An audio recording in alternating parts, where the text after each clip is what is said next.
பிராமண கடப்பாறையை கொண்டு திராவிட கோட்டையை தகர்ப்பேன் அப்படின்னு பேசியிருக்காரு. பிராமண கடப்பாறையை பார்த்தாரு அவரு. ஒருவேளை அண்ணன் கேடி ராகவனுடைய வீடியோவை பார்த்துட்டு இந்த கடப்பாறை தான் சரியா இருக்கும் அப்படின்னு அவர் நினைச்சாரா? இல்ல காஞ்சிபுரம் கோவில் கருவறைக்குள்ள கருவறை நுழைவு போராட்டத்தை செய்த தோழர் தேவநாதன் அவர்களுடைய அந்த வீடியோவில் உள்ள கடப்பாறையை பார்த்துட்டு பிராமண கடப்பாறை தான் சரியா இருக்கும் அப்படின்னு நினைச்சாரா அப்படிங்கிறது நமக்கு தெரியல. ஒண்ணு மட்டும் சீமான் தெளிவா ஒத்துக்கிறாப்புல, அவருடைய கடப்பாறை மொன்ன கடப்பாறை அப்படிங்கறது அவர் ஒத்துக்கிறாப்புல. நான் சொல்றது, நான் ரொம்ப கருத்து ரீதியா தான் பேசிட்டு இருக்கேன். நான் சிங்கிள் மீனிங்ல தான் பேசுறேன். நீங்க டபுள் மீனிங்கா எடுத்துட்டீங்கன்னாக்கா அதுக்கு நிர்வாகம் பொறுப்பு இல்ல, யூடியூப் பொறுப்பு இல்ல. வேலைக்கு செல்லும் பெண்கள் விபச்சாரிகள் என்று சொன்னது இந்த பிராமண கடப்பாறை. சீமானுடைய மனைவி வேலைக்கு போறாங்கன்னு நினைக்கிறேன் இல்லீங்களா? வக்கீல், அவங்களும் வேலைக்கு போகல. தகவலா சொல்றேன். நாம் தமிழர் கட்சியில நிறைய பெண்கள் வேலைக்கு போவாங்கல்ல. அப்ப இந்த பிராமண கடப்பாறைன்னு சொன்னதை ஏத்துக்கிட்டாங்கன்னாக்கா அந்த ஸ்டேட்மெண்ட் அவங்க ஏத்துக்கிட்டாங்கன்னு அர்த்தம். பெரியார் மண்ணு இல்ல, பெரியாரே மண்ணு தான் அப்படின்னு ஒரு பஞ்ச் டயலாக் எங்க பிடிச்சிட்டாங்க. ஏதோ பெரிய புடிங்கி மாதிரி இந்த டயலாக் கூட்டு வந்துட்டாங்க. அதுல எங்களுக்கு மாற்று கருத்து இல்ல. சீமானுக்கோ நாம் தமிழர் கட்சிக்கோ RSS காரனுக்கோ எந்த சந்தேகமும் வேண்டாம். ஒருவேளை உங்களுக்கு சந்தேகம் இருந்ததுன்னா ராஜாஜி என்கிற நீண்ட கடப்பாறை, இந்த ராஜாஜியை போட்டு புதைச்ச மண்ணு இருக்குல்ல, அந்த மண்ணு தான் பெரியார் மண்ணு. உங்களுடைய சோ என்கிற ஆரியத்துக்கு RSSக்கு அதிமுகவினுடைய ஐடியா குருவாக இருந்தார்ல, ஐடியா மணியாக, அவரை தூக்கி போட்டு புதைச்சது பெரியார் மண்ணு தான். இங்க எவெல்லாம் சனாதனத்தையும் மனுதர்மத்தையும் வர்ணாசிரமத்தையும் பார்ப்பனியத்தையும் தூக்கி கொண்டு வந்தானோ அவன் எல்லாரையும் போட்டு புதைச்சது பெரியார் மண்ணு தான். அந்த வகையில பெரியார் மண்ணு தான். அந்த சீமானை பத்தி யாருக்கும் தெரியாத ஒரு ரகசியத்தை சொல்லலாம்னு இருக்கேன். சமீபத்தில் நடந்த விஷயம், அந்த கட்சியில் உள்ள பெண் கூட இவர் சாட் பண்ணிருக்காரு. கிட்டத்தட்ட ஒரு 1.5 மணி வரைக்கும் சாட் பண்ணிருக்காரு. ஆப்போசிட்ல உள்ள பெண்ணு வேற வேலையா இருந்திருப்பாங்க போல, ரிப்ளை பண்ணல. ரிப்ளை பண்ணலன்னா இவன் என்ன பண்றான், ரொம்ப சேஃப்டியா வீட்லயே தப்பிக்கிறாப்லையா. கிளியர் சாட் கற்றுக் கொடுத்துட்டான். அன்னைக்கு கிளியர் சாட் கொடுத்துட்டு 1.5 மணி நல்ல புல் போதையில எல்லாம் பண்ணிட்டு 1.5 மணிக்கு காலை நீட்டி விட்டு படுத்துட்டான். மொபைல்ல டிங்னு ஒரு சத்தம். அன்னி போன் எடுத்து பாக்குறாங்க. இவன் டெலிட் பண்ணது இவன் பக்கத்து தான். டெலிட் ஃபார் மீன் இருக்குல்ல, அதை மட்டும் கொடுத்துருக்கான். டெலிட் ஃபார் எவரிவன் கொடுக்கல. அவங்க அதை கோட் பண்ணி அவங்க ஒரு ஆடியோ மெசேஜ் அதுக்கு அன்னி எடுத்து வந்து ப்ளே பண்ணாக்கா அது ஒரு பான் வெப்சைட்ல போற அளவுக்கான ஒரு ஆடியோ மெசேஜ். சரிங்களா? அந்த வாய்ஸ் மெசேஜ் அன்னி கேட்டாங்க. தொழுவத்தில் உள்ள அந்த கட்ட வழக்க மாத்த எடுத்துட்டு வந்து மெனக்கட்டு மேலே எடுத்துட்டு வந்து தூங்கிட்டு இருந்தவனை போட்டு வெளுத்திருக்காங்க.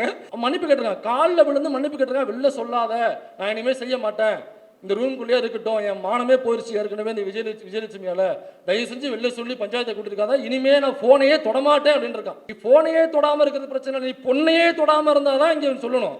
நான் போனையே தொடமாட்டேன், மறுபடியும் பாடுறா போனையும் தொட மாட்டாங்கிறான். அப்ப பொண்ணை தொழுவியா நீ? மறுபடியும் இந்த விளக்க மாதிரி பிய அடிச்சிருக்காங்க. விஜய் வந்து இப்போ ஈரோட்ல போட்ட மீட்டிங் போட்டாப்ல இல்ல, அதுல ஒரு டயலாக் வந்து பயங்கர ஃபேமஸ் ஆனிச்சு. தம்பி இறங்கு, தம்பி இறங்கு, தம்பி இறங்குப்பா அப்படின்னு சொன்னாப்ல இல்ல. இந்த டயலாக சீமானால ஒருபோதும் சொல்ல முடியாது. ஒருபோதும் இந்த டயலாக சீமானால சொல்லவே முடியாது. குறிப்பா அண்ணே சீமானுக்கு இது புரியும். அதனால அவருக்கு மட்டும்தான் இந்த கடைசி பஞ்சு. அண்ணே, நீ டிரைவரை வேலையை விட்டு அனுப்பியிருக்கலாம், ஆனா அந்த டிரைவர் தான் இன்னமும் காரை ஓட்டிக்கிட்டு இருக்கான். தோழர்கள் அனைவருக்கும் வணக்கம். புஷ்பராஜ் நல்ல ஒரு தொடக்கத்தை கொடுத்துருக்காப்புல. எப்போவுமே ஒரு கிரிக்கெட் மேட்ச்சில் இந்த ஓப்பனர் வந்து கொஞ்சம் நல்லா அடித்து அந்த பிச்சை ஃபார்ம் பண்ணி வச்சுட்டு போனால் தான் அடுத்தது 1 டவுன் 2 டவுன் மிடில் ஆர்டர்ஸ்லாம் அதை கரெக்டாக பாலை பவுண்டரிக்கும் சிக்ஸருக்கும் அடிக்க முடியும். அந்த மாதிரி ஒரு நல்ல தொடக்க ஆட்டக்காரராக புஷ்பராஜ் இறங்கி தொடங்கி வைத்திருக்கிறார். புஷ்பராஜுக்கு இந்த நேரத்தில் நன்றி சொல்ல நான் கடமைப்பட்டிருக்கிறேன். நான் பேச வேண்டிய பல விஷயங்களை புஷ்பராஜ் பேசிட்டாரு. நல்ல வேலை ரொம்ப லேட்டாக இறக்கி விட்டுருந்தாங்கனாக்க நான் பேச வேண்டிய எல்லா பாயிண்ட்டையும் எல்லாரும் பேசியிருப்பாங்க. அதனால் கொஞ்சம் முன்னாடியே மைக்கை வாங்கிட்டேன். அதோட நாளை மறுநாள் காரைக்குடியில் ஒரு கருத்தரங்கம் இருக்குது, நான் குளத்தூர் மணி அவர்கள் தலைமையில்.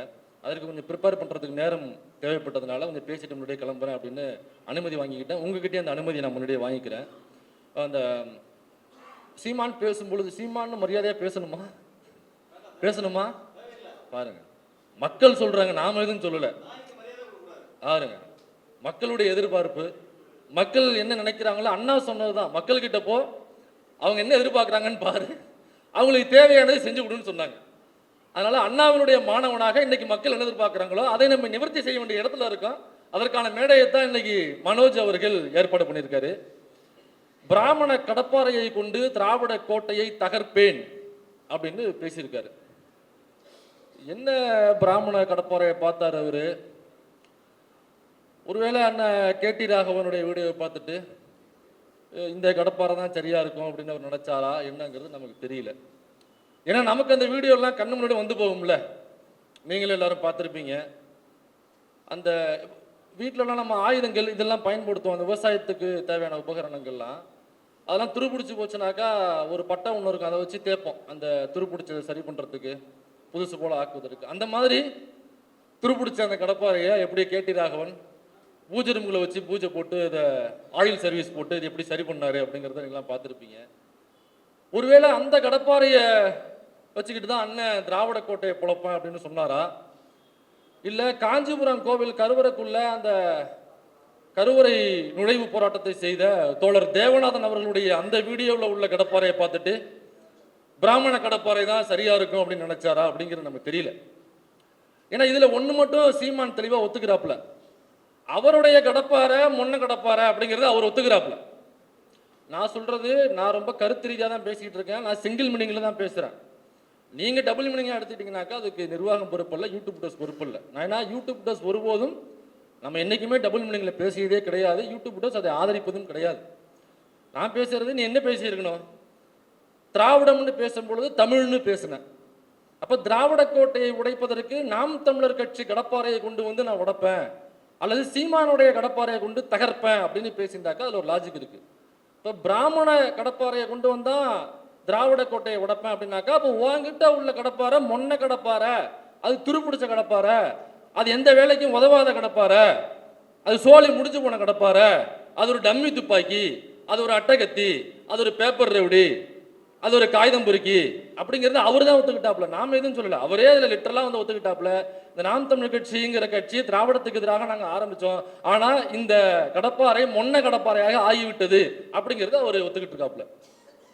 இப்போ இதெல்லாம் பேசும்போது உங்களுக்கு தோணும், ஏன் இப்படி எல்லாம் பேசணும் மேடைகள்ல அப்படின்னு சில பேர் தோழர்களுக்கு தோணலாம். சில ஸ்கேலை கொண்டு வந்து நம்ம கிட்ட நீட்டலாம்.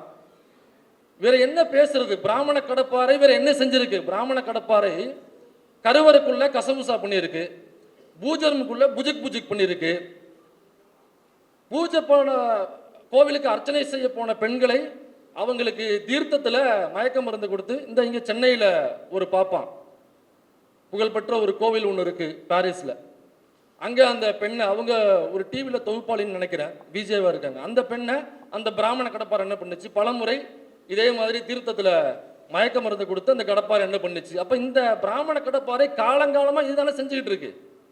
வேற ஏதாவது பிராமண கடப்பாறை செஞ்சிருந்ததுனாக்கா நம்ம அதை பற்றி பேசலாம்.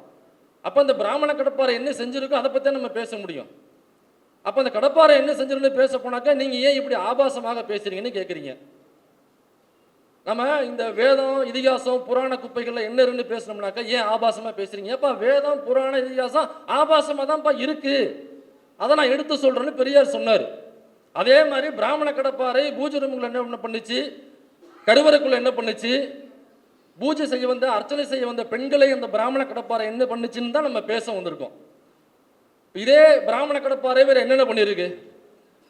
முகலாயர்கள் வந்ததுக்கு அப்புறம் தான் இந்தியா உருப்படாமல் போச்சு, இந்தியா சுத்தமாக காலியானதுக்கு காரணம் இந்த முகலாயர்களுடைய படையெடுப்பு அப்படின்னு பேசுவானுங்க. இப்படி பேசுகிற இந்த பிராமண கடப்பாறைகள் தான் முகலாயர்கள் ஆட்சியில முகலாயர்களிடம் வாங்கி குடிச்சிட்டு அந்த முகலாயர் ஆட்சியில முக்கியமான அமைச்சர் பதவியை அனுபவிச்சது அதே பிராமண கடப்பாறைகள். அந்த முகலாயர் ஆட்சியில முக்கியமான அமைச்சர் பதவியை அனுபவிச்சது ஏன் பாட்டனோ உங்க பாட்டனோ இந்த உட்காந்துருக்கவங்க பாட்டனோ யாரும் கிடையாது. அவன் சொல்ற அந்த முகலாயர் ஆட்சியில முக்கியமான அமைச்சர் பதவி வகிச்சது அந்த முகலாயர்கள்ட்ட முட்டி போட்டு வாங்கி குடிச்சிட்டு அந்த பிராமண கடப்பாறைகள் தான் அந்த பதவி சுகத்தை அனுபவிச்சிச்சு. ஆங்கிலேயன் வந்ததுக்கு அப்புறம் தான் ஜாதிங்கிற பாகுபாடே உருவானுச்சு. ஆங்கிலேயன் தான் இந்தியாவை பிளவுபடுத்திட்டான், ஆங்கிலேயன் தான் இந்தியாவை முன்னேற விடாம தடுத்துட்டான் அப்படின்னு சொல்ற அந்த பிராமண கடப்பாறை தான் அதே ஆங்கிலேயனிடம் காட்டி கொடுத்து கூட்டியும் கொடுத்து அந்த மிலேச்சர் என்று அவர்கள் சொல்லுகிற ஆங்கிலேயரிடம் பதவி சுகத்தை அனுபவிச்சது. இதை நான் சொல்லல, நான் ஏதோ ஆபாசமா பேசுறேன், காட்டி கொடுக்குறானுங்க கூட்டி கொடுக்குறானுங்கன்னு என்கிட்ட தூக்கிட்டு வராதிங்க. இதை சொன்னது யார் தெரியுமா? இதை சொன்னது பாரதியினுடைய மன்னிக்கணும் சீமானுடைய பாட்டன் பாரதி சொல்லியிருக்கான். சீமானுடைய பாட்டன் பாரதி வாஞ்சியோடு தொடர்பு கொண்டிருந்த ஆரியர்களுக்கு ஓர் ஆப்த வாக்கியம் அப்படிங்கிற புத்தகத்துல பாரதி சொல்றான், அவர் நண்பர்கிட்ட சொல்றாப்ல, இந்த மிலேச்சர்களிடம் நம்மவர்கள் பார்ப்பனர் சமூகத்தை சார்ந்தவர்கள் தங்கள் வீட்டில் உள்ள பெண்டாட்டிகளையும் சகோதரிகளையும் கூட்டி கொடுத்து அவர்களிடம் பதவி சுகத்தை அனுபவிக்கிறார்கள் அப்படின்னு அவருடைய பாட்டன் பாரதி சொல்லியிருக்காப்ல. இப்போ பிராமண கடப்பாறை என்ன பண்ணியிருக்கு, அதுதான் நம்ம பேச முடியும். இப்போ பிராமண கடப்பாறை காட்டி கொடுத்துருக்கு, கூட்டி கொடுத்துருக்கு, முகலாயர்கள்ட்ட வாங்கி குடிச்சு பதவி சுகத்தை அனுபவிச்சிருக்கு, பிரிட்டிஷ்காரன்ட்ட முட்டி போட்டு அவனுக்கு தேவையான பணிவிடைகள் செய்து அவன்கிட்ட வாங்கி குடிச்சு அவனுடைய ஷூவை நக்கி அவனுடைய காலை கழுவி சுத்தம் செய்து அந்த தண்ணியை ரசம் என்று குடித்து அவங்ககிட்ட அந்த பிராமண கடப்பாறைகள் பதவி சுகத்தை அனுபவிச்சிருக்கு. இப்போ இந்த பிராமண கடப்பாறை வேறு என்னென்ன பண்ணியிருக்கு? பிராமண கடப்பாறைன்னு சொல்கிறாங்க. சரி, பெண்கள் விஷயத்தில் இந்த பிராமண கடப்பாறை அப்படி என்ன பண்ணியிருக்கு? பெண்கள் பேங்க் அக்கௌண்டே வச்சுக்க கூடாது என்று இந்த பிராமண கடப்பாறை சொல்லியிருக்கு. அதே பிராமணர் சமூகத்தில் பிறந்த, ஏன்னா நம்ம பார்ப்பனர் தான் சொல்லுவோம், இவன் பிராமண கடப்பாருன்னு சொன்னதுனால புரியணுங்கிறதுக்காக நம்ம அந்த வார்த்தையை பயன்படுத்துகிறோம். இந்த அதே பார்ப்பனர் சமூகத்தில் பிறந்த பெண்கள் சிறு வயதிலே கல்யாணம் பண்ணி கொடுத்துருவானுங்க இல்லைங்களா? இப்போ கூட சிதம்பரத்தில் அப்படி தான் பண்ணுறானுங்க. இந்த அயோக்கிய பயலுக சிதம்பரத்தில் உள்ள அந்த தீட்சிதர்கள்னு சொல்லிட்டு ஒரு ரவுடி கும்பல், ஒரு பொறிக்க கும்பல் ஒன்று இந்த கோயிலுக்குள்ள ஆட்டையை போட்டு உட்காந்துருக்கு. அது என்ன பண்ணுறாங்க, இப்போவுமே 12 வயசு 13 வயசு பெண் குழந்தைகளுக்கு திருமணம் பண்ணி வச்சுருவானுங்க அந்த தீட்சிதருங்கிற அந்த பாப்பாங் கும்பல். அதை வழக்காக மாறி ஆடியோ வீடியோலாம் வெளில வந்ததுக்கப்புறம், ஃபோட்டோஸ்லாம் வெளில வந்ததுக்கப்புறம் வழக்கு போடுது இந்த அரசு. அங்கே முன்னாடி போய் நின்று இந்த கௌசிக் வந்தால் என்ன பண்ணுவேன் அப்படின்னு முன்னாடி போய் நின்று அந்த தீட்சிதர் கடப்பாறைகளுக்கு பாதுகாப்பு கொடுத்தது எந்த கடப்பாறை தெரியுமா? இந்த நம்ம கிண்டியில் இருக்கிற ஒரு சண்டி குதிரை ஒன்று இருக்குல்ல, அந்த பிராமண கடப்பாறை தான். அந்த பிராமண கடப்பாறைகளுக்கு போய் பாதுகாப்பு கொடுத்துச்சு. நானே சிறு வயதில் தான் கல்யாணம் பண்ணேன், எனக்கே 13 வயசு கல்யாணம் ஆயிடுச்சு. நீ என்ன பெரிய புடுங்கிய? நீ சட்டத்தின் முன்னாடி எல்லா கடப்பாறையும் ஒன்று தான். இதில் பிராமண கடப்பாறை, சத்திரிய கடப்பாறை, வைசிய கடப்பாறைலாம் ஒன்றும் கிடையாது. சட்டத்தின் முன்னாடி எல்லா கடப்பாறையும் ஒன்று தான். இதில் நீ என்ன பெரிய மண்ணான்னு மயிரான்னு கேட்குறேன். நான் யாரையும் நம்ம குறிப்பிட்டு கேட்கல. இப்படி யாரெல்லாம் இந்த பெண் குழந்தை திருமணத்துக்கு ஆதரவு தெரிவிக்கிறாங்களோ அவங்கள கேட்குறேன். அப்போ பிராமண கடப்பாறை செய்தது பெண்களை சிறு வயதில் திருமணம் செய்து கொடுப்பது. சிறு வயதிலேயே ஒருவேளை விதவை ஆகிட்டாங்க 8-9 வயசுல அப்படின்னாக்கா திரும்ப மறுமணம் செய்து வைக்க மாட்டாங்க. அப்படியே அவங்களுக்கு வெள்ளை புடவை அல்லது காவி கலரில் புடவை சுற்றி விட்டு மொட்டை அடிச்சுட்டு வீட்டு முறையில் உட்கார வைத்தது தான் இந்த பிராமண கடப்பாறை. வேலைக்கு செல்லும் பெண்கள் விபச்சாரிகள் என்று சொன்னது இந்த பிராமண கடப்பாறை. சீமானுடைய மனைவி வேலைக்கு போறாங்கன்னு நினைக்கிறேன் இல்லைங்களா? வக்கீல், அவங்களும் வேலைக்கு போகல. தகவலா சொல்றேன், நீங்க எதுவும் கனெக்ட் பண்ணிக்க, குடும்பமே வேலைக்கு போகாது அப்படின்னு சொல்றாரு. இப்ப தமிழ்நாட்டில் உள்ள பெரும்பான்மையான பெண்கள் எல்லாருமே வேலைக்கு போக ஆரம்பிச்சிட்டாங்க. முன்னாடி வீட்டுக்குள்ளே இருந்த காலம் போய் இன்னைக்கு படிச்சு வெளியில போய் பெரும்பான்மையாக எல்லா பெண்களுமே வேலைக்கு போறாங்க. ஆனா இன்னமும் இந்த பிராமண கடப்பாறை காஞ்சிபுரத்தில் உள்ள சங்கர் மடத்தில் உள்ள சங்கராச்சாரியார்னு ஒருத்தர் குத்த வச்சு உட்காந்துருப்பார்ல, அந்த சங்கராச்சாரியார் அவருடைய புத்தகத்தில் எழுதியிருக்காப்புல, அவங்களுடைய பைபிள் அதுதான், அவங்களுடைய குரான் அதுதான், அவங்களுடைய வேத புத்தகம் அதுதான். அதுல அந்த சங்கராச்சாரியர் அயோக்கியம் எழுதி வச்சிருக்கான், இன்னமும் இருக்கு, அவங்களுடைய வெப்சைட்லயே இருக்கு. வேலைக்கு செல்லும் பெண்கள் விபச்சாரிகள் என்று சொன்னது இந்த பிராமண கடப்பாறை. நாம் தமிழர் கட்சியில் நிறைய பெண்கள் வேலைக்கு போவாங்கல்ல, அப்ப இந்த பிராமண கடப்பாறைன்னு சொன்னதை ஏத்துக்கிட்டாங்கன்னாக்கா அந்த ஸ்டேட்மெண்ட் அவங்க ஏத்துக்கிட்டாங்கன்னு அர்த்தம். பிராமண கடப்பாறை செஞ்சது இதுதான். இன்னும் இந்த இடையில ஒரு பஞ்சு டைலாக் ஒன்று அடிக்கிறானுங்க போறவர, இது பெரியார் மண் இல்லை, இது பெரியாரே மண்ணு தான் அப்படின்னு ஒரு பஞ்சு டைலாக் எங்கேருந்து பிடிச்சிட்டாங்க. இது எல்லா மேடைகளையும் சொல்லி பெரியார் மண் இல்லை, இது பெரியாரே மண்ணு தான், ஏதோ பெரிய புடிங்க மாதிரி இந்த டைலாக் கூட்டு விட்டாங்க. சரி, பெரியார் மண் இல்லை, இது பெரியாரே மண்ணு தானா? ஆமா, பெரியாரே மண்ணு தான், அது எங்களுக்கு மாற்று கருத்து இல்லை, பெரியாரே மண்ணு தான். நீங்க உங்களுக்கு சந்தேகம் இருந்துச்சுனாக்கா சீமானுக்கோ நாம் தமிழர் கட்சிக்கோ ஆர்எஸ்எஸ் காரனுக்கோ எந்த சந்தேகமும் வேண்டாம். ஒருவேளை உங்களுக்கு சந்தேகம் இருந்ததுன்னா உங்களுடைய அந்த பெரிய நீண்ட கடப்பாறை இருக்குல்ல, ராஜாஜி என்கிற நீண்ட கடப்பாறை, அந்த ராஜாஜியை போட்டு புதைச்ச மண் இருக்குல்ல, அந்த மண்ணு தான் பெரியார் மண்ணு. உங்களுடைய சோ என்கிற ஒருத்தர், இந்த துக்ளக்குடைய முன்னாள் ஓனர் ஒருத்தர் இருந்தார்ல, சோ, ஆரியத்துக்கு ஆர்எஸ்எஸ்க்கு அதிமுகவினுடைய ஐடியா குருவாக இருந்தார்ல, ஐடியா மணியாக, அவரை தூக்கி போட்டு புதைச்சது பெரியார் மண்ணு தான். இங்க எவெல்லாம் சனாதனத்தையும் மனுதர்மத்தையும் வர்ணாசிரமத்தையும் பார்ப்பனியத்தையும் தூக்கி கொண்டு வந்தானோ அவன் எல்லாரையும் போட்டு புதைச்சது பெரியார் மண்ணு தான். அந்த வகையில பெரியார் மண்ணு தான். இதுல உனக்கு ஏதாவது சந்தேகம் இருக்குனாக்கா ராஜாஜியை புதைச்ச இடத்துல போய் புக்லிங் போட்டு நோண்டி அவனுடைய எலும்பு கூடோ அல்லது சாம்பலோ இருந்துச்சுனாக்கா அவனை தட்டி கேளு, பெரியார் மண்ணா அல்லது பெரியாரே மண்ணாங்கிறத அவன் ராஜாஜி சொல்லுவான். உன்னுடைய பாட்டம் பாரதியை புதைச்சது இதே பெரியார் மண்ணில் தான். இப்போ பெரியார் மண்ணு இல்லை, பெரியாரே மண்ணா, அவன் பெரியாரே மண்ணு தான். இந்த பெரியார் மண்ணில் தான் ஒன்னையும் மட்டும் புதைக்க போகிறோம். இப்படி பெரியார் மண்ணு இல்லை, பெரியாரே மண்ணு தான்ட்டு எவன்லாம் வந்தானோ எல்லாரையும் போட்டு புதைச்சு அவங்களுக்கு இரங்கல் கடிதம் எழுதியது இந்த பெரியார் மண்ணு தான்.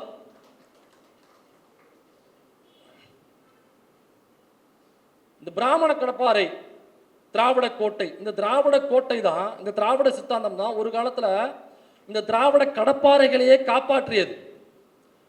எப்படின்னா, நம்ம காந்தி இறந்து போனாரு. காந்தி இறந்த பொழுது காந்தியை கொன்றது ஒரு இஸ்லாமியர் அப்படின்னு சொல்லிட்டு ஒரு வதந்தியை பரப்புனாங்க. அந்த வதந்தியும் உடனடியாக முறிக்கப்பட்டு காந்தியை கொன்னது கோட்ஸே என்கிற ஆர்எஸ்எஸ்ஐ சார்ந்த ஒரு ஊதாரி பாப்பான் என்று எழுதினாங்க. அன்னைக்கு அண்ணா எழுதினாரு, பெரியார் எழுதினாங்க. அதுக்கப்புறம் தான் மக்களுக்கு தெரிய வந்தது காந்தியை கொன்னது கோட்ஸே என்கிற ஒரு ஆர்எஸ்எஸ் அமைப்பை சார்ந்த ஒரு பாப்பான் என்பது தெரிய வந்தது.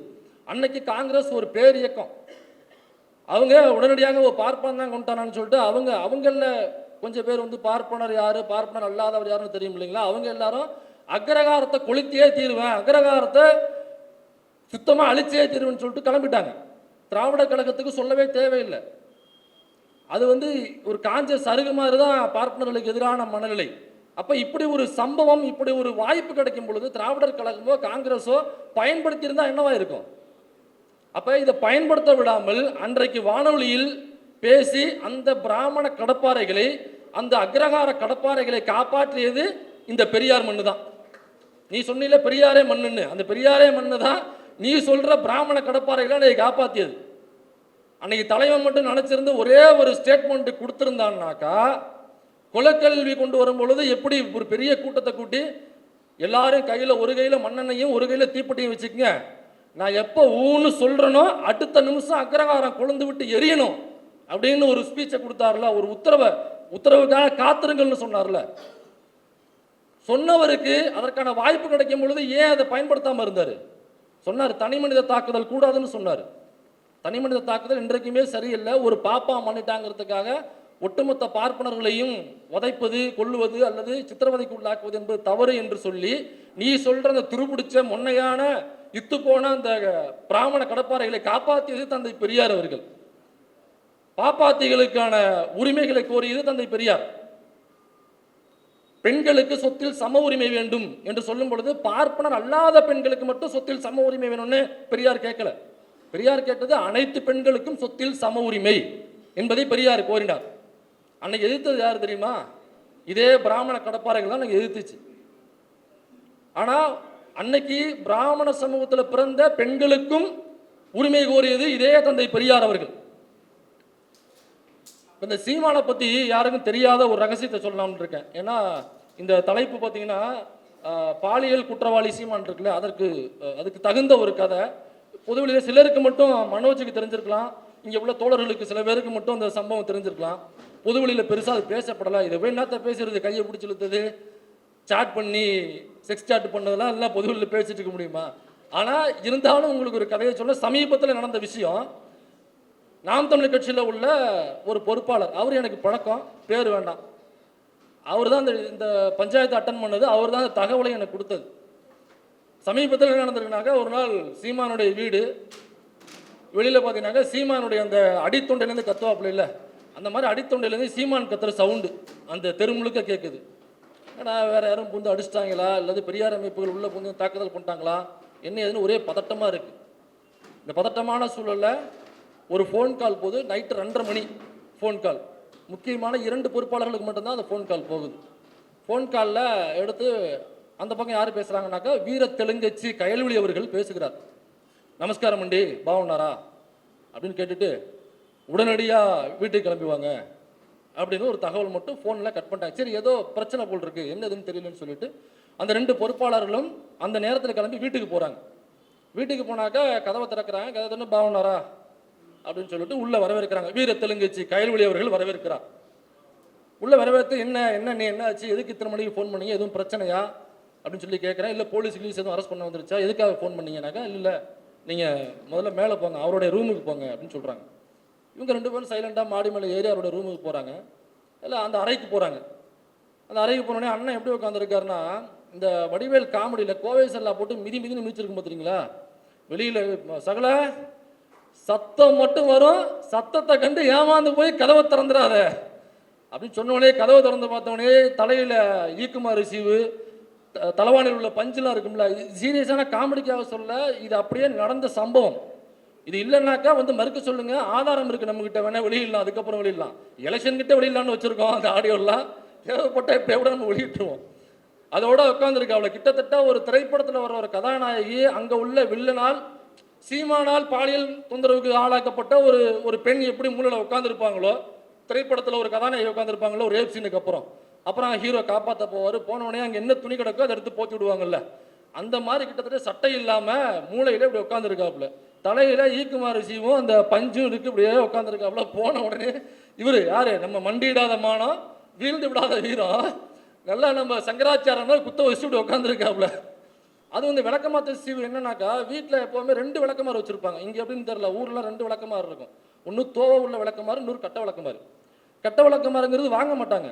தோவை விளக்கமாறு வீடு கூட்டி இந்த தோகை போயிருச்சுனாக்கா அதை கட்ட விளக்கமாறாக பயன்படுத்துவாங்க. கட் பண்ணி நல்லா ஸ்ட்ராங்காக இருக்கிற போதை மட்டும் பயன்படுத்துவாங்க. அது எதுக்கு பயன்படுத்துவாங்கன்னா, மாட்டு தொழுவோம், ஆட்டு தொழுவோம், அப்புறம் கோழி குடாப்பு இதெல்லாம் கூட்டி விடுறதுக்காக பயன்படுத்தப்படுறது தான் அந்த கட்ட விளக்கமாறு. இவருடைய தலையில் இருந்தது அந்த கட்ட விளக்கமாருடைய சீவுகள் தான் அந்த தலையில் இருந்தது. இது ரொம்ப டீட்டெயிலாக நீங்கள் கவனிக்கணும், அதுக்காக தான் சொல்கிறேன். அப்புறம் பேசும்பொழுது அண்ணனுக்கு ஏதோ பேச்சு தொந்தரவாக இருந்திருக்கு. என்னென்னு பார்த்தோம்னாக்கா, மூக்குக்கு கீழே 2 விளக்கமாறு சீவு சொல்லியிருக்கு. அவங்க என்ன நினச்சிட்டாங்க, நம்ம அண்ணன் கட்ட மீசை வச்சிருப்பாரா, சரி மீசை போடுறோன்னு சொல்லி விட்டாங்க. அது பார்த்தோம்னாக்கா மூக்குக்குள்ளே 2 சீக்குமாறு சிவு சொல்லிட்டு இருந்திருக்கு. அவரை எடுத்து போட்டு என்னென்னு கேட்டோம்னாங்க, அதுக்கப்புறம் தான் அண்ணி விளக்கியிருக்காங்க, இந்த பரதேசி நாயி இப்போதானே ஒரு நடிகை கிட்ட போய் இவ்வளோ பிரச்சனையாகி, இவ்வளோ சிக்கலாகி, இவ்வளோ செட்டில்மெண்ட் ஆகி, இவ்வளோ மானவங்கப்பட்டு, இவன் மட்டும் இல்லாமல் என்னையும் கூட்டு கொண்டு போய் ஸ்டேஷனில் நிற்க வச்சு, அதுலேயே கொல்லப்புறத்தில் இவ்வளோ பொண்கள் இருக்கும்போது ஏன்டா அந்த பொண்ணுகிட்ட போனோன்னு சொல்லி நான் ஏதோ சொன்னது மாதிரி அங்கே என்னுடைய மானத்தையும் இவன் பங்கம் பண்ணிட்டு வந்தானே, இதுக்கப்புறமாவது இவன் திருந்துறானா? எங்கே போனாலும் முறுக்கி தோளில் போட்டு போகிறதே வேலையாக இருக்குது. எத்தனை பஞ்சாயத்தான் தீர்த்து வைக்கிறது? நீங்கள் கூட இருக்கீங்க, நான் செவ்வாயில் நீங்களாம் சொல்ல மாட்டீங்களான்னு சொல்லிட்டு கேட்டிருக்காங்க. அப்புறம் இல்லையா, அண்ணன் மாட்டாமல் தானே அந்த வேலையை செய்வாப்புல, என்ன ஆச்சு ஏதாச்சுன்னு கேட்கும்போது தான் அண்ணனுடைய ஃபோன் எடுத்து அன்னை காமிக்கிறாங்க. அந்த ஃபோனில் எனக்கு சீமானுக்கு டைப் பண்ண தெரியாது. உண்மையிலே அவன் தற்கொலை டைப் பண்ண தெரியாது. அவனுடைய ஆடியோ ஏன் அதிகமாக வெளிவருதுன்னா, அவனுக்கு டைப் பண்ண தெரியாது, வாய்ஸ் மெசேஜ் தான் போடுவான். இப்போ ஏதோ போடுறாங்கனாக்கா படிச்சுட்டு அல்லது கேட்டுட்டு ஓகேன்னு பதில் அனுப்புவோம். ஓகேக்கெல்லாம் நம்ம அமைக்கி ஓகே நான் சொல்லுவோம், கேவை போட்டு அனுப்பிச்சு, அந்த கேயே டைப் பண்ண தெரியாத ஒரு தற்கொலைங்க அவன். அதையே என்ன பண்ணுவானாக்கா, அப்படி ஒரு மெசேஜ் வந்தாலுமே இந்த பாருங்க எடுத்து அனுப்பிச்சிட்டு, சரி தம்பி, ஏட்டா ஓகேன்னு டைப் பண்ணி போடுறது கூட உனக்கு தெரியாத ஒரு தற்கொலை உண்டோ? இவனுக்கு மொபைல் யூஸ் பண்ண தெரியாத ஆடியோ மெசேஜ் தான் போடுவான். இப்போ கட்சியில் உள்ள ஒரு பெண், அவங்களுடைய பெயர் வேண்டாம், எனக்கு குழப்பமாயிடும், அதனால பேர் வேண்டாம். அந்த கட்சியில் உள்ள பெண் கூட இவர் சேட் பண்ணியிருக்காரு. சேட் பண்ணி கிட்டத்தட்ட ஒரு 1.5 மணி வரைக்கும் சேட் பண்ணியிருக்காரு. ஆப்போசிட்டில் உள்ள பெண்ணு வேறு வேலையாக இருந்திருப்பாங்க போல, ரிப்ளை பண்ணல. எதுக்குமே ரிப்ளை பண்ணலன்னோடனே எல்லாம் ஆடியோ மெசேஜ் தான், எதுக்கு ரிப்ளை பண்ணல. ரிப்ளை பண்ணலன்னா இவன் என்ன பண்ணுறான், ரொம்ப சேஃப்டியாக வீட்லேயும் தப்பிக்கிறாப்பிலையா, கிளியர் சாட்டு எவனா கற்றுக் கொடுத்துட்டான். அமைக்கு கிளியர் சாட்டு கொடுத்துட்டு பக்கத்தில் ஃபோன் வச்சுட்டு படுத்துட்டான். 1.5 மணி நல்லா புல் போதையில் எல்லாம் பண்ணிட்டு 1.5 மணிக்கு காலை நீட்டி விட்டு படுத்துட்டான். அண்ணி வேறு வேலையாக இருந்திருப்பாங்க போல் இருக்கு. அவங்க முடிச்சுட்டு ஒரு 1:45 மணிக்கு வீட்டுக்குள்ளே வந்திருக்காங்க. அவங்க வந்து அறைக்குள்ளே உள்ளே போனவனையே மொபைலில் டிங்னு ஒரு சத்தம். தலைவன் புல் போதையை போட்டு வழக்கமாக தூங்கிட்டான். அண்ணி ஃபோன் எடுத்து பார்க்குறாங்க, இவன் டெலிட் பண்ணது இவன் பக்கத்து தான். டெலிட் ஃபார் மீன் இருக்குல்ல, அதை மட்டும் கொடுத்துருக்கான். டெலிட் ஃபார் எவரி ஒன் கொடுக்கல. டெலிட் ஃபார் ஒன்னு கொடுத்தோன்னே இவனுக்கு மட்டும் தான் அந்த மெசேஜ் டெலிட் ஆகும். அவங்களுக்கு இருக்கும்ல, அவங்க அதை கோட் பண்ணி அவங்க ஒரு ஆடியோ மெசேஜ் அதுக்கு ஆப்போசிட்ல இருந்து தலைவர் அண்ணி எடுத்து வந்து ப்ளே பண்ணாக்கா அது ஒரு பான் வெப்சைட்டில் போகிற அளவுக்கான ஒரு ஆடியோ மெசேஜ். சரிங்களா? அந்த வாய்ஸ் மெசேஜ் அண்ணி கேட்டாங்க. அப்படி வச்சுட்டு கீழே போயிட்டு அண்ணன் தான் வீட்டுக்கு எழுத்தாப்புல அந்த வாத்து, அப்புறம் ஆஸ்திரேலியன் கிளி, ஆடு மாடுகள்லாம் வளர்ப்பாப்புல இல்லை, அங்கே தொழுவத்தில் உள்ள அந்த கட்ட வழக்க மாற்ற எடுத்துகிட்டு வந்து மெனக்கட்டு மேலே எடுத்துகிட்டு வந்து தூங்கிட்டு இருந்தவனை போட்டு வெளுத்துருக்காங்க. வெளுத்ததுக்கு அப்புறம் தான் முட்டி போட்டு மன்னிப்பு கேட்டிருக்காங்க. காலில் விழுந்து மன்னிப்பு கேட்டிருக்காங்க. வெளில சொல்லாத, நான் இனிமேல் செய்ய மாட்டேன், இந்த ரூம்குள்ளேயே இருக்கட்டும், என் மானமே போயிடுச்சு ஏற்கனவே இந்த விஜயலட்சுமியால், தயவு செஞ்சு வெளில சொல்லி பஞ்சாயத்தை கூட்டிருக்காத, இனிமேல் நான் ஃபோனையே தொடமாட்டேன் அப்படின்னு இருக்கான். நீ ஃபோனையே தொடாமல் இருக்கிறது பிரச்சனை, நீ பொண்ணையே தொடாமல் இருந்தால் தான் இங்கே சொல்லணும். நான் ஃபோனையே தொட மாட்டேன், மறுபடியும் பாடுறா ஃபோனை தான் தொட மாட்டாங்கிறான். அப்போ பொண்ணை தொழுவியா நீ? மறுபடியும் இந்த விளக்க மாதிரி பிய அடிச்சிருக்காங்க. அதுக்கப்புறம் தான் ஃபோன் பண்ணி அவங்களுக்கு ஃபோன் பண்ணி அந்த 2 பொறுப்பாளர்களும் போய் அவங்க போர்வையெல்லாம் போத்தி விட்டு, அவங்க தம்பி சொல்கிறா தம்பி, இனிமேல் பண்ண மாட்டேன்னு சொல்கிறா. இந்த பஞ்சாயத்து சமீபத்தில் நடந்த பஞ்சாயத்து.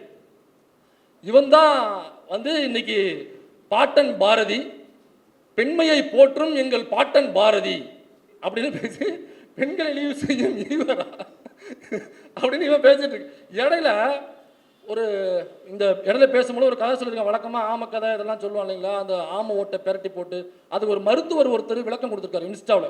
பார்த்தீங்களா இல்லைன்னு தெரியல, நான் வேணா அது ட்விட்டரில் அந்த வீடியோ எடுத்து போட்டேன், நீங்கள் பார்த்துருக்கீங்க. ஆக்சுவலாக அந்த ஆமையோட ஓடு இருக்குல்ல, அதை பெரட்டி போட்டுலாம் ட்ராவல் பண்ண முடியாது. ஆக்சுவலாக சயின்ஸ் படி அது முடியாது. சயின்ஸ் படி முடியாதுங்கிறத அவர் விளக்கியிருக்காரு. அப்படி ஒருபோதும் பண்ணவே முடியாது, ஏன்னாக்கா அது தண்ணீர் நடத்தியோட அதிகம். அப்படியே ஒரு சயின்ஸாக அதில் அது விளக்கம் கொடுக்குறாரு. அப்படி பண்ணவே முடியாது அப்படிங்கிறத சொல்கிறாரு. ஆனால் இன்னமும் அந்த தற்கொலை கூட்டம் அதை நம்பிக்கிட்டு இருக்கு. சரி, அது ஒரு பக்கம் இருக்கட்டும். இப்போ அந்த கதையெல்லாம் முடிஞ்சு போய் துப்பாக்கி பயிற்சி அதெல்லாம் முடிஞ்சு போச்சு. இப்போ என்ன பண்ணுறான்னா, இப்போ வந்து பீரங்கி பயிற்சிக்கு வந்திருக்கான். பீரங்கி பயிற்சி அப்படின்னு சொல்லி வந்திருக்கான். அது ஒரு கதை சொல்கிறான், பீரங்கி பயிற்சி. இப்போ இந்த ஆக்சுவலாக அங்கே என்ன நடந்திருக்குனாக்கா, இவன் அந்த பீரங்கி பயிற்சி நடக்கும் பொழுது அதில் வந்து ஒரு குண்டை தூக்கி போட்டு அந்த இழுவை விசையை, அது விசை தமிழில் தான் நொட்டுவார். நொட்டுறது பூரா தமிழில் தான் நொட்டுவாப்பில். அதில் விசை, அந்த விசையை இழுத்து வச்சு அந்த குண்டை தூக்கி போட்டு அப்படி இழுத்தடிக்கணும், என்னால் இழுக்க முடியல அப்படின்னு சொன்னேன். ஆக்சுவலாக அன்றைக்கி என்ன நடந்திருக்குனாக்கா, அந்த பயிற்சி இருக்கும் பொழுது ஒரு குண்டை தூக்கி போட்டு விசையை இழுத்து வச்சு அடிக்கணும்ல, அது வந்து அப்படி போட்டால் சாதா பூபதி. இவர் யார்? அண்ணன். அண்ணன் ஆழ்தோட்ட பூபதி இல்லை. அண்ணன் ஒரு குண்டுக்கு பதிலாக கீழே இருந்த 2 குண்டை தூக்கி போட்டு உள்ளே போட்டு அவர் விசையை இழுத்து வச்சு அடிச்சிருக்காப்புல. அடித்தாக்கா குண்டு போனது மாதிரியே தெரியல, விசை போயிருச்சு, குண்டு வெளில போனது மாதிரி தெரியல. அப்புறம் பக்கத்தில் இருந்த புலிகளை, பெண் புலியை கூப்பிட்டு சொல்லியிருக்காப்புல, தங்கச்சி இந்த மாதிரி ஒரு குண்டு போட சொன்னால் நான் 2 குண்டு போட்டு அடிச்சு, ஆனால் வெளியில் போகவே இல்லையே, என்ன காரணம், ஏன் வரலன்னு கேட்டிருக்காப்புல.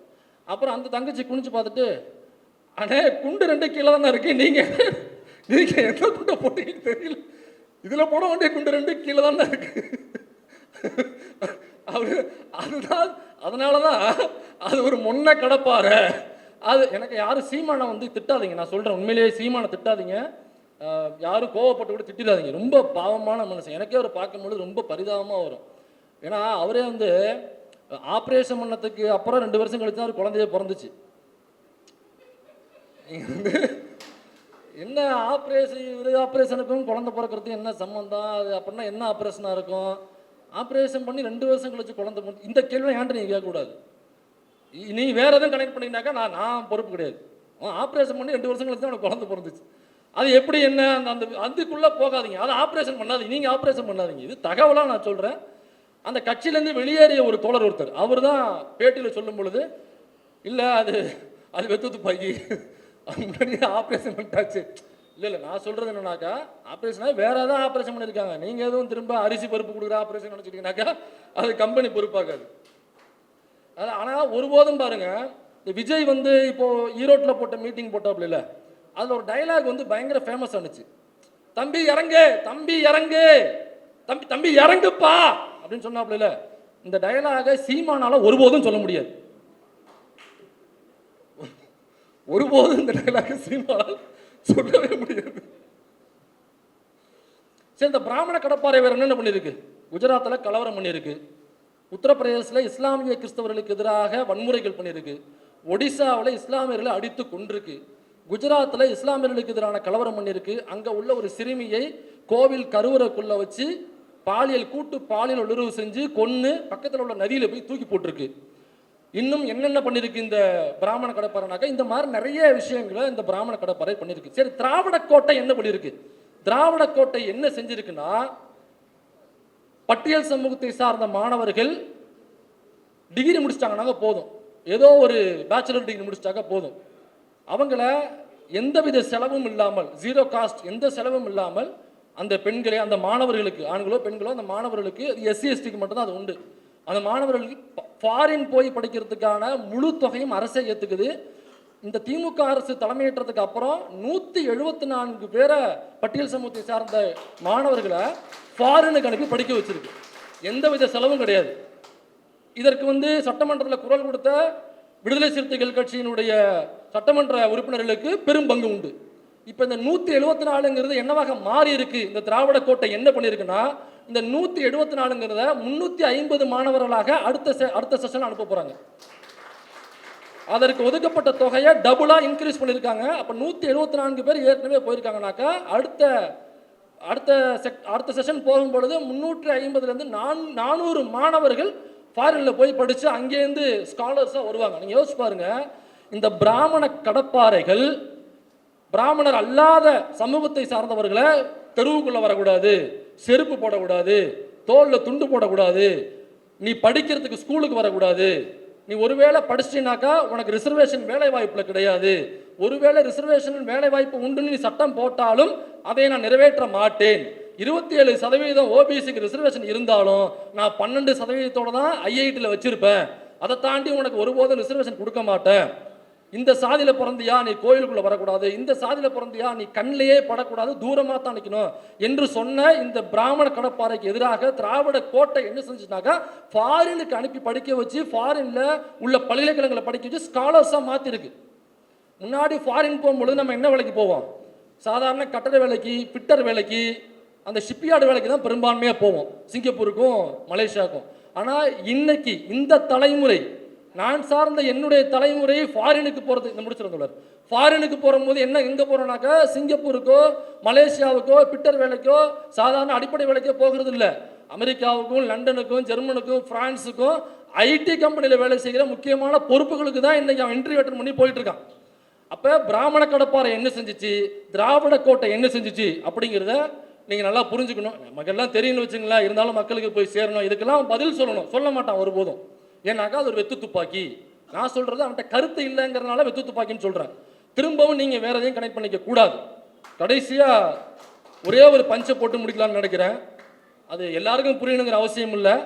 இந்த மேட்ரு புரிஞ்சவங்களுக்கு மட்டும் இந்த பஞ்சு புரிஞ்சா போதும். குறிப்பாக அண்ணன் சீமானுக்கு இது புரியும், அதனால் அவருக்கு மட்டும்தான் இந்த கடைசி பஞ்சு.